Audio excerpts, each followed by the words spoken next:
Hello बच्चों, welcome to Saumya maths classroom. I hope आप सब बहुत अच्छे होंगे और पढ़ाई करने के लिए एकदम तैयार होंगे।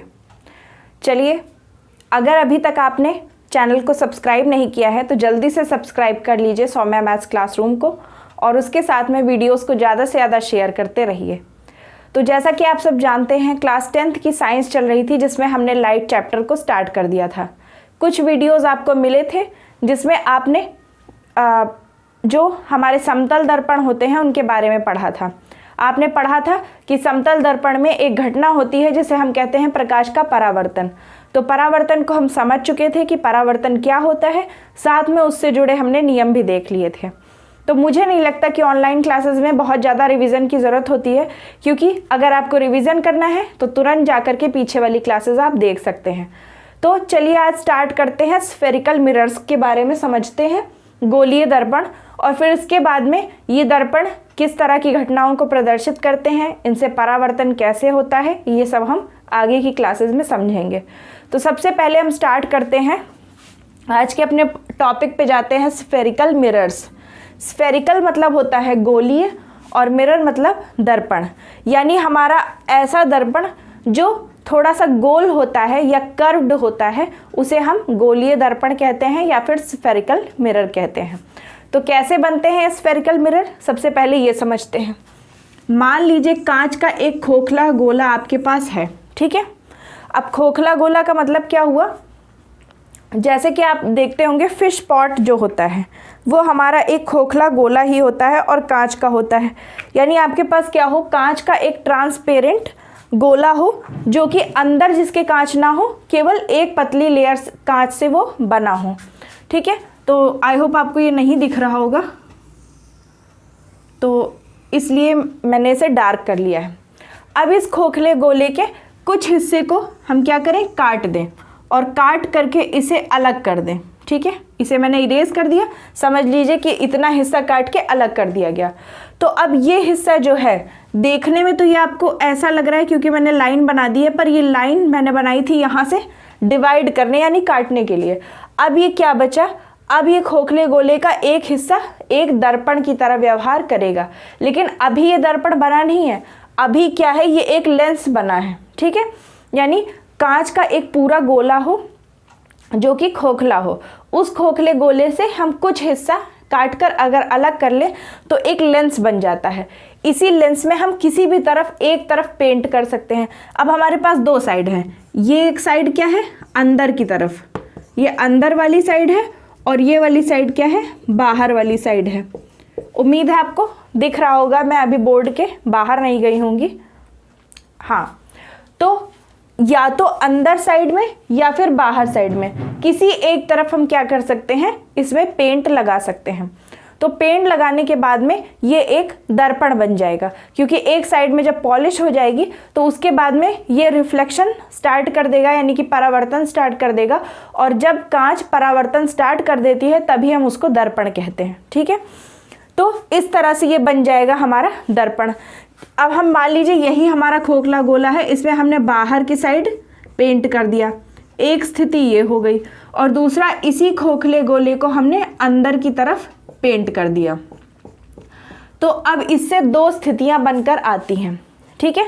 दो स्थितियां बनकर आती हैं, कौन सी, पहला, एक कांच का संपूर्ण गोला था जो खोखला था, उसे काट के हमने एक लेंस बनाया। अब हमने देखा कि इसके अंदर दो तरह की चीज़ें मिली, एक तो इसका अंदर का साइड, दूसरा इसका बाहर का साइड।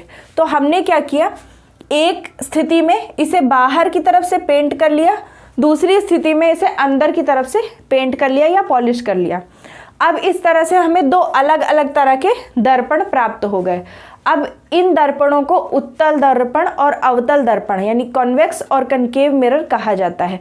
लेकिन किसको कॉन्वेक्स कहते हैं, किसको कनकेव कहते हैं, उसे समझने से पहले आप जल्दी से इसका स्क्रीनशॉट ले सकते हैं।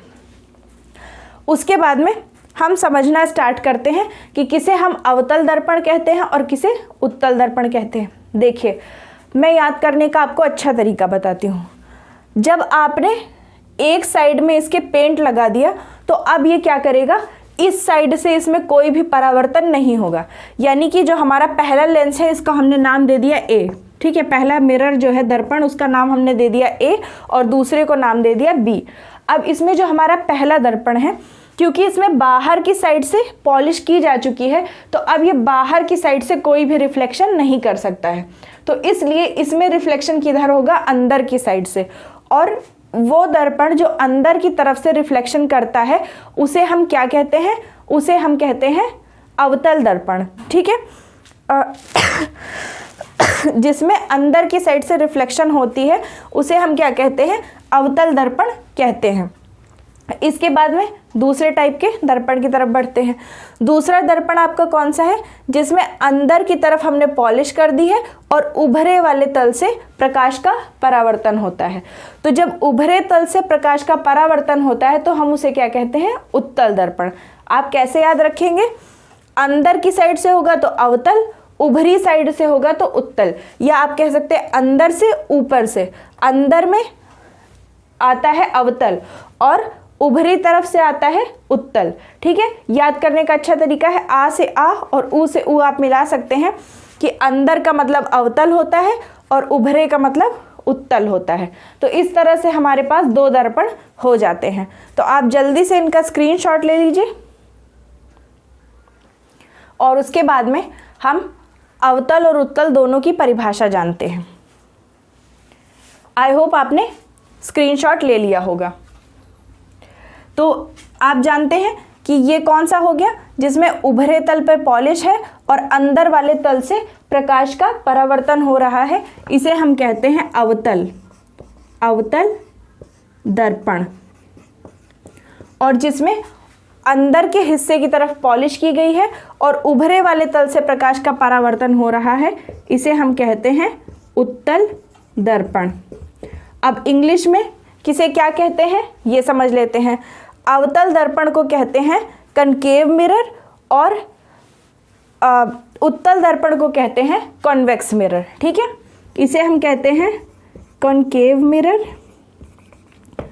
मिरर का मतलब मैंने यहाँ पे एम लिख दिया है, आप समझ लीजिएगा, और यहाँ पे कॉन्वेक्स मिरर।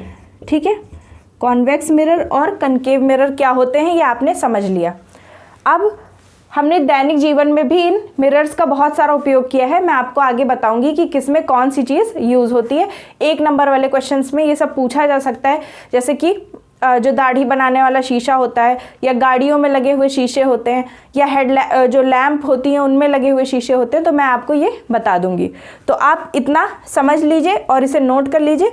इसके साथ में अब हम एक एक की सटीक परिभाषा देखते हैं। जैसे मान लीजिए आपसे उत्तल दर्पण या अवतल दर्पण की ही परिभाषा 1 या 2 नंबर में पूछ ली जाए, तो आप क्या करेंगे। तो आपको क्या लिखना होगा, पहले हम समझते हैं अवतल दर्पण को, यानी कि कनकेव मिरर को। खोखले गोले से काट कर बनाया हुआ एक ऐसा दर्पण जिसके उभरे हुए तल पर पेंट कर दिया गया हो ताकि वो अपने अवतल पृष्ठ या अंदर के पृष्ठ से प्रकाश का परावर्तन करे, अवतल दर्पण या कनकेव मिरर कहलाता है। ठीक है, आई होप आपको समझ में आ गया होगा कि गोलीय खोखले गोले से काट कर बनाया हुआ एक ऐसा दर्पण जिसके उभरे हुए हिस्से पर पेंट कर दिया गया हो और वो अपने अंदर के हिस्से से प्रकाश का परावर्तन करता हो, कनकेव मिरर या फिर अवतल दर्पण कहलाता है। ये हो गई आपकी सटीक परिभाषा। अगर आप अभी तक ना लिख पाए हो तो जल्दी से वीडियो को पीछे करके आप नोट कर सकते हैं इस परिभाषा को और इसे अच्छे से याद करके जाइएगा, क्योंकि ये छोटी छोटी परिभाषाएं बहुत ज़्यादा पूछी जाती हैं। अब इसके बाद में दूसरी परिभाषा होगी उत्तल दर्पण की। सेम उसी तरह होगी, बस उभरे की जगह आंतरिक तल की बात हो जाएगी। अब इसमें क्या होगा, खोखले कांच के गोले से काटकर बनाया हुआ एक ऐसा दर्पण जिसके अंदर के भाग पर पॉलिश कर दी गई हो ताकि वो उभरे हुए पृष्ठ से प्रकाश का परावर्तन करे, उत्तल दर्पण या कॉन्वेक्स मिरर कहलाता है। ठीक है, यानी फिर से हम देखते हैं कि क्या होगा। खोखले कांच के गोले से काटकर बनाया हुआ एक ऐसा दर्पण जिसके आंतरिक पृष्ठ पर पेंट कर दिया गया हो और वो अपने उभरे हुए पृष्ठ से प्रकाश का परावर्तन करता हो, उसे हम क्या कहते हैं, उत्तल दर्पण कहते हैं। तो आई होप आपने दोनों परिभाषाएं अच्छे से समझ ली होंगी और साथ में लिख ली होंगी। अगर आपने अभी तक परिभाषाएं नहीं लिखी हैं तो जल्दी से अपने वीडियो को पॉज कीजिए और अपने आप ध्यान करके यानी कि उन्हें सोच के लिखिए, और अगर ना समझ में आए तो एक बार वीडियो को पीछे करके देख लीजिए। तो जल्दी से ये परिभाषाएं आप नोट कर सकते हैं। तो बच्चों आज के लिए इतना ही। आई होप आपको बहुत अच्छे से समझ में आ गया होगा कि उत्तल दर्पण और अवतल दर्पण क्या होते हैं, यानी क्या होते हैं कन्वेक्स और कनकेव मिरर्स। अब अगली क्लास में हम गोलीय दर्पणों से जुड़ी हुई कुछ परिभाषाएं समझेंगे कि इसे हमें आगे कैसे समझना है कि कहाँ पर कोई वस्तु रखी हो तो उसका प्रतिबिंब कहाँ पर बनेगा, क्योंकि अब हमें आगे क्या सीखना है, इनसे परावर्तन होना सीखना है। तो अगर अभी तक आपने अपने क्लासरूम को सब्सक्राइब नहीं किया है तो जल्दी से जुड़ जाइए अपने क्लासरूम के साथ, और ज़्यादा से ज़्यादा अपने दोस्तों को भी अपनी फैमिली में शामिल करने की कोशिश कीजिए। Thank you.